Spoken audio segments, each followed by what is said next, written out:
if you didn't have an all India telecom network which allowed you to deliver and then relay back information in real time. So one of the things we had to do was to build that network. So one way to realize that dream of being able to do something next day and get the information to the customer the same day was actually to build your own intra-India telecom network. We did that with 17 cities. It was very expensive to do, but we ended up by having one of India's largest private networks. The other dream was, can you fly all over the country every evening? And then we realized that dream is not fully realizable. I think to some extent Blue Dart did that for its express business, but remember that they link only 6 or 7 metros. We're trying to do that with Quikjet. At the moment, we're also linking only 6 or 7 metros. So there are some dreams that are unfulfilled still. My name is Reji John. I am the editor of Stat Media Group. Today, I have a very, very special guest, and his name is Cyrus Guzder. He's the recipient of Stat Trade Times Lifetime Achievement Award of 2024, which is given away at the Air Cargo India exhibition and conference here in Mumbai. Cyrus, great to have you for this conversation. Thank you. Happy to be with you. Cyrus, I just want you to look back at your career, how you built business in India, key highlights of 4 decades, 5 decades? Yes, it's about half a century. So, well, it's so difficult to pick out all the highlights, but let's say there were a few. In business terms, it was the emergence of DHL in India, with which we and my company had quite a lot to do. At the time, they first approached me in the late 70s. Neither had I heard of DHL, nor had India heard of courier services. And so we were really breaking new ground. And the new ground we were breaking was that the fastest way to get acknowledgement due for a letter going abroad was through registered AD post, and that might be 10 to 12 days to wait for your reply. Could we do something where we got a consignment across the world next day and gave you a reply the same evening? So that was the bar that we had to reach. I'm happy to say that we reached that bar not too far away. But what went into building that whole achievement was a whole business experience, which was one of my highlights. But then when we bid farewell to DHL and they acquired the business, I think the next peak for me was taking that whole international project and doing it domestically. Interestingly, you could get halfway across the world, both east and west, faster than you could get from, say, Madras to Calcutta or from Jaipur to Coimbatore. Those were 2-3 day document delivery times. So why couldn't we do next day across India, money back guarantee? And that was the bar we set ourselves. And then what happened was, as we were approaching the ability to do that, because civil aviation was growing, we said the next bar was, can we do the same by road? And once we were successful in doing door-to-door domestic, time-definite by road, the next was, how do you fill trucks on the return journey? So why not enter into warehousing and go into supply chain management? That's sort of the complex peak of any logistician, which is to be able to do supply chain and distribution for large companies. So that's one set of highlights in my career, I think, which were all business related. Other things were that I was invited to join the boards of a number of companies, not together, but in sequence. So I sat on a couple of Tata boards. I sat on the board of Air India. I was happy to sit on the board of the Great Eastern Shipping Company. So I had a chance to sit in the public sector, the private sector, India's largest national carrier, India's largest private sector shipping company. All of these, I thought these were very stimulating and fantastic experiences. They did a lot for me. And the third was that I was able to join 2 national commissions. One was Charles Correa's Commission on Urbanization, which had some wonderful people in urban planning. The other was Rakesh Mohan's Committee on National Transport Development Policy. Both intractable problems. You can't plan our cities rationally, and I don't see how we'll ever get our transport policy coordinated. But it was good to work on policy with government in addition to just working in businesses. So that's a lot. Cyrus, when you were building those business, you spearheaded basically the express and courier industry in India. In your wildest of imagination, did you ever think about what is actually going on? You're ordering something online, getting it delivered super fast in 19 minutes delivery. What was the wildest imagination when it So, typically concerning the Raji, express? you had those dreams, but you felt they were dreams because they could not be grounded in reality if you didn't have an all India telecom network which allowed you to deliver and then relay back information in real time. So one of the things we had to do was to build that network. So one way to realize that dream of being able to do something next day and get the information to the customer the same day was actually to build your own intra-India telecom network. We did that with 17 cities. It was very expensive to do, but we ended up by having one of India's largest private networks. The other dream was, can you fly all over the country every evening? And then we realized that dream is not fully realizable. I think to some extent Blue Dart did that for its express business, but remember that they link only 6 or 7 metros. We're trying to do that with Quikjet. At the moment, we're also linking only 6 or 7 metros. So there are some dreams that are unfulfilled still.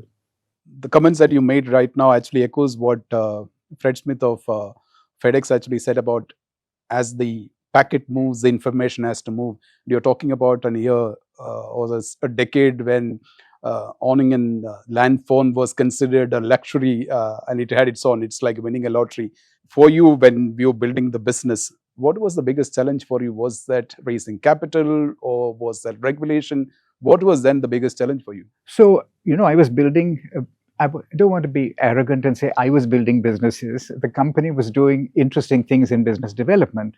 But if we start with, say, air cargo in the 60s, DHL in the 70s, domestic in the 90s, supply chain management in the 2000s, and each of these times, you were saying what were the challenges we faced.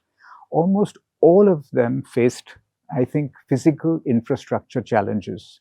So I think the first thing is that when we started, I think the situation in India with regard to roads, airports, railways, bridges, very dismal. And for decades, they had not been adequately upgraded. So here we are in the transport business trying to realize all the dreams we talked about. How do you do that with such difficult physical infrastructure? I think those were big challenges. But, in a way, I think we were the right company in the right place at the right time because we started when civil aviation started. And as we grew, so also the infrastructure and all this physical development took place. I'm a little envious today that only after I left the business, GST finally broke all the barriers. Mr. Gadkari is finally building all the expressways. The private sector's finally got beautiful airports. But I'm happy about that. But in those days, there were challenges. Yeah, that was my next question. What makes you happy today when you look at the business that you were part of building? I didn't build the airports and the bridges and the roads, but I tell you what I think gives one a sense of gratification. And that is, there are lots of things that you take for granted today. You just use Swiggy or Amazon, and you can book online. You can talk to a call center 24 hours a day. You get track and trace information. You can pay online. Now, just imagine that none of these things existed in India in the 70s. But by the time we had finished with the DHL activity in the late 90s, we could do all of those things. And let me say, there were no other companies that were actually able to do all of that at the same time. None of them had 24-hour call centers. None of them allowed you to book online. None of them gave you track and trace the way we did in the mid-80s.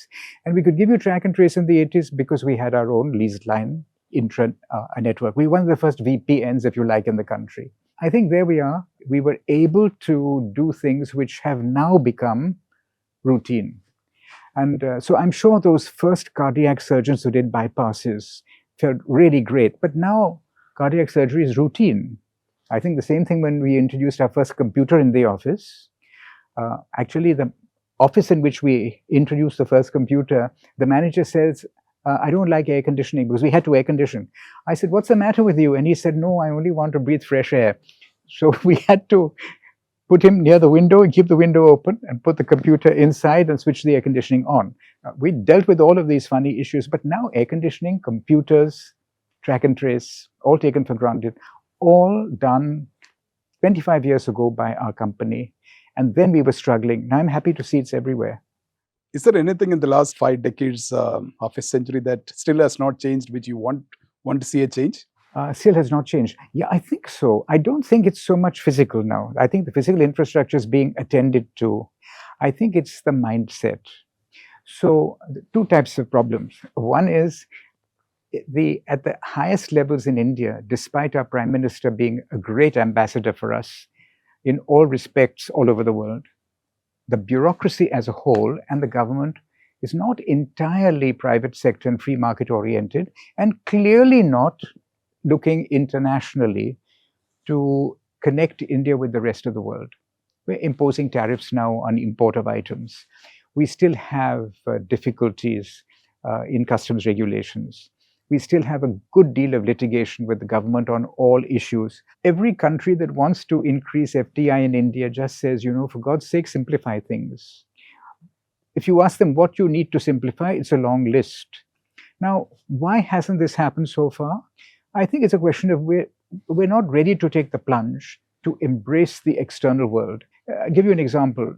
RCEP, which was that regional trade grouping with the whole of Southeast Asia and East Asia and China, we stayed out of it, saying, we'll get swamped with free trade. Well, there were ways to put a foot in the door, ask for a bit of time.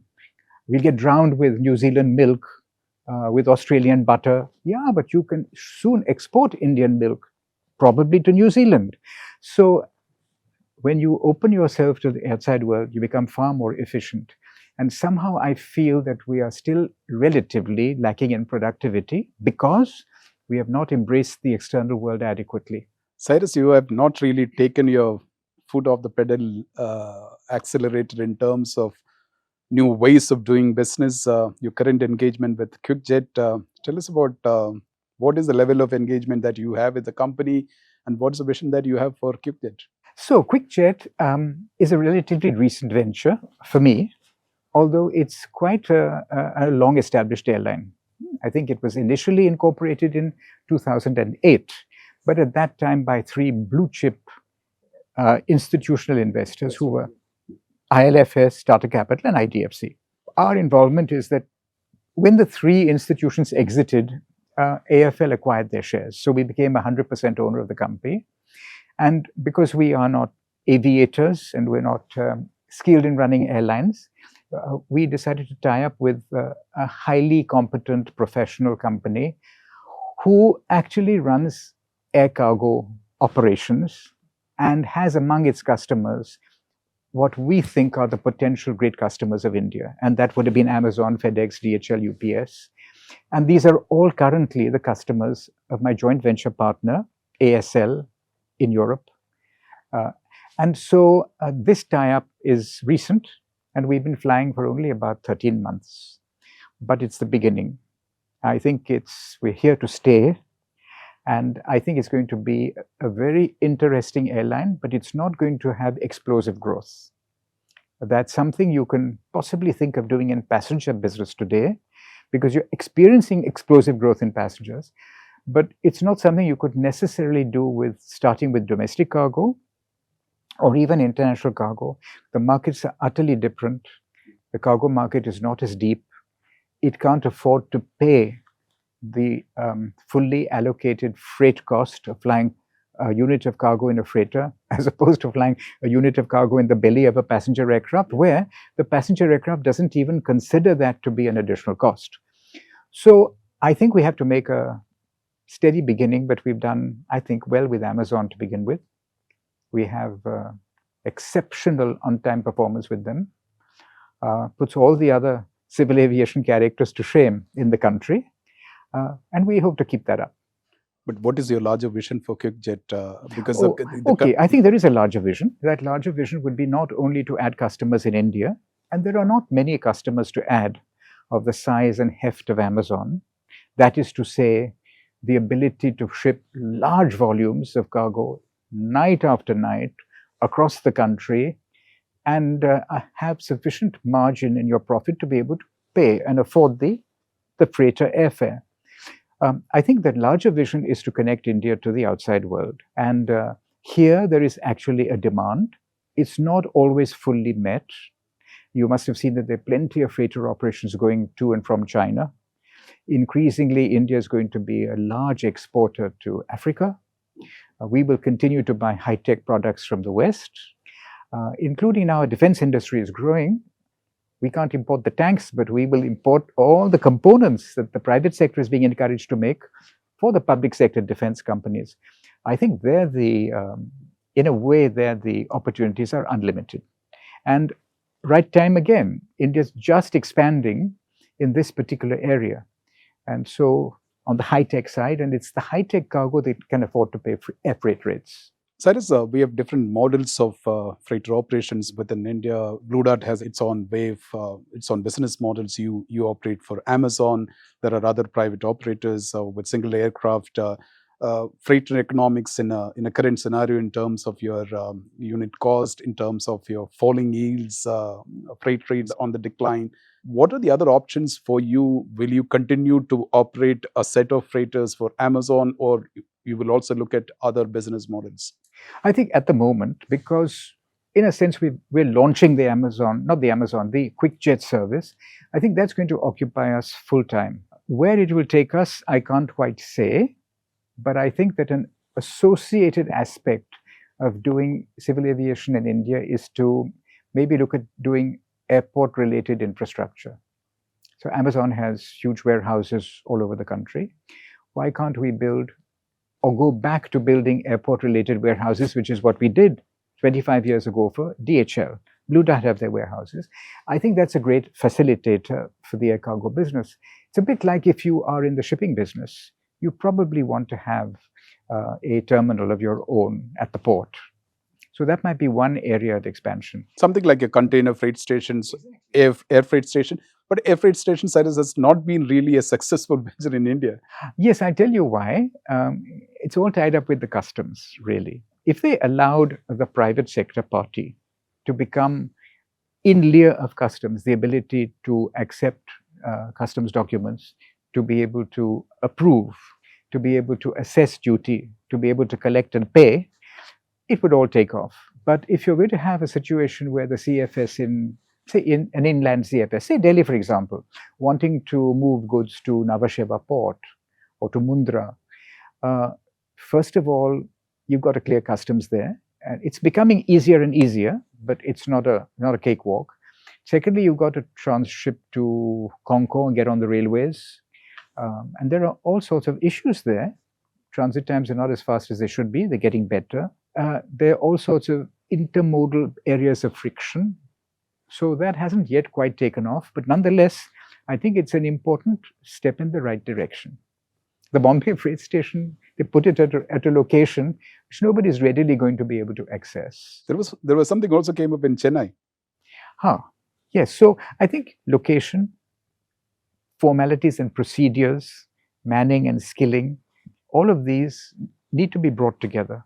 They can be brought together if a single agency is involved, either the public agency with a private sector motivation or a private sector company.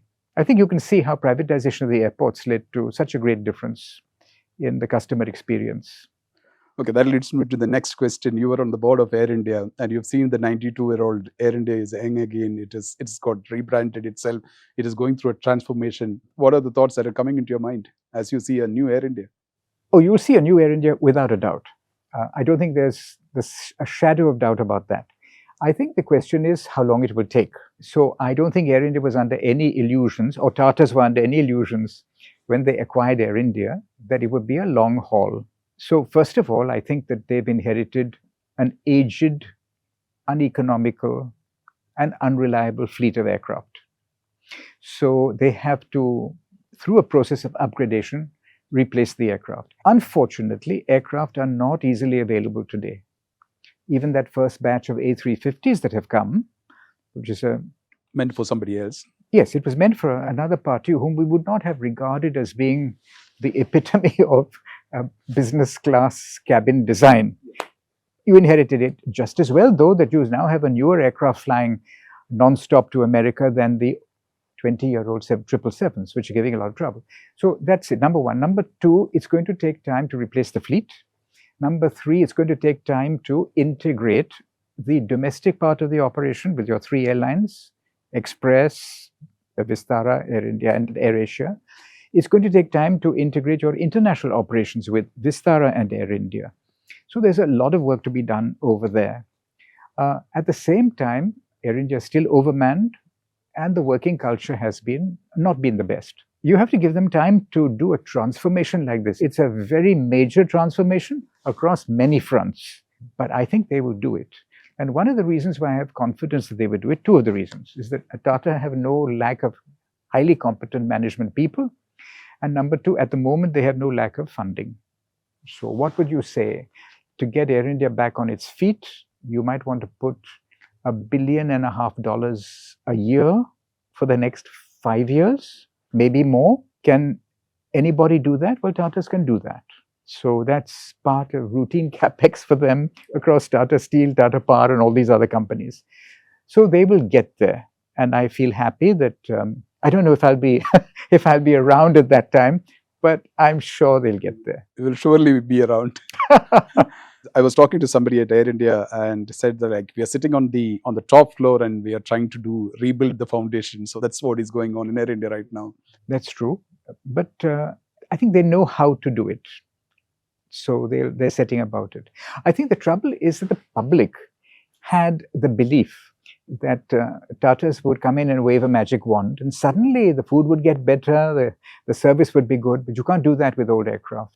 Cyrus, last question. You not only build a lot of companies, a lot of business on the logistics, aviation, air cargo. You have a passion for a lot of other personal interests. You've been an ambassador of urban development, heritage buildings. What keeps you busy now, other than the building of business? Are those interests still on top of your agenda? Actually, I can spend more time with them now. So I'm so happy about that. You may not know, but day before yesterday, I was elected the chairman of the Prince of Wales Museum in Bombay, the Chhatrapati Shivaji Maharaj Vastu Sangrahalaya.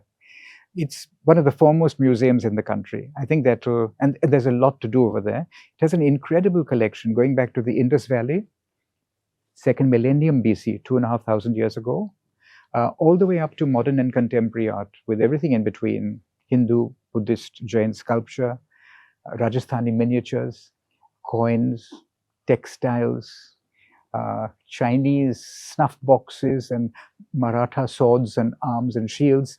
It's just an incredible museum, and it's probably, of all our museums, has the most interesting reputation abroad. So I think the chairman's job there is not to sit back and chair board meetings. But simultaneously, I'm also a trustee of the Asiatic Society, which takes you back into the literary and the cultural era. We have some extraordinary treasures in terms of books and manuscripts, wonderful collection of maps. And we run amazing lectures week after week.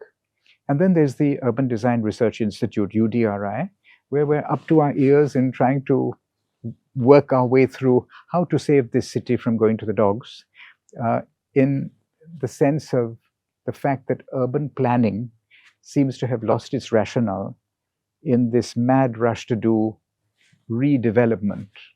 Redevelopment being a euphemism for knocking down old buildings, some of which don't need to be knocked down, and then allowing enormous profiteering to take place by estate developers to provide some free building, some free accommodation, say, to tenants, while making enormous profits by doing free sale. And this is now an extension of the Slum Redevelopment Act, which was flawed in one respect, that it wanted to give free accommodation to slum dwellers with title, which they don't have today. And who would do that? Government was not prepared to do that. So call in the private sector, and they would only do that if you made it hugely profitable for them. So it created moral hazards of all kinds. The slum dwellers inflated their numbers, the builders inflated the FSI, and while all of this was happening, the government did nothing to improve amenities, services, road width, water supply. And so in UDRI, we grapple with some of these problems. There are going to be two very big areas under development now, the Adani Dharavi redevelopment and the whole of the eastern waterfront, which runs from basically the Fort area all the way up the east coast. Vast amounts of basically wasted, useless real estate, which can be put to enormous use for the city. institutions, public open spaces and gardens, educational institutions. So we're working on master plans for those. There's a lot to do. And equally, if in a way it's more multidisciplinary than business is or was. So I'm quite well intellectually occupied. Cyrus, it's a pleasure talking to you, and great to have you at the Stat Trade Times International Award for Excellence in Air Cargo. And it's our honor to have you with us, and it's our pleasure to honor you with the Lifetime Achievement Award. Always a pleasure talking to you. Thank you so much for your time. Thank you so much. Grateful to you. Thank you.